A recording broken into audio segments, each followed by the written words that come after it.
हेच तुमचं जीवन आहे का? हेच तुम्ही तुमच्या जीवनामध्ये तिला अर्धांगी म्हणून स्वीकारलेलं आहे का?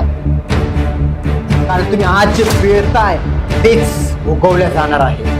लेकरू जाऊन पुढे जाऊन दारू पिता येणारा बनेल, एखादा वेश्येसोबत जाणारा बनेल, पत्ते खेळणारा बनेल, पैसा पाण्यासारखा उधळणारा बनेल. आणि ते लहानपणापासून त्यांना संस्कारच ते भेटलेले संस्कार तुम्हाला द्यायचे काय? या पवित्र शास्त्र त्याला शिकवायचे. जर तुम्ही जगिक व्यक्तीसोबत इमानदार नाही तर तुम्ही तुमच्या देवासोबत काय इमानदार राहणार? जे दिसतंय त्याच्यासोबत तुम्ही इमानदार नाहीत, जे दिसत नाही त्याच्यावर सोबत कसा विश्वास होणार? तुम्हाला काय करायचं आहे?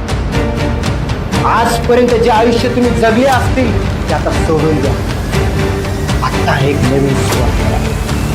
तुम्ही नवरा असाल तर तुम्ही त्या पत्नीसोबत एक समेट करा.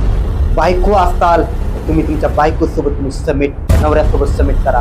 आई वडील असताल तर तुम्ही तुमच्या लेकरांसोबत तुम्ही समेट करा. तुमचा मान प्रतिष्ठा सगळं सोडून द्या. सर्वप्रथम जो आहे तो देव आहे. बायबलचं तसं वचन सांगितलं, लोकांना देवाच्या वारस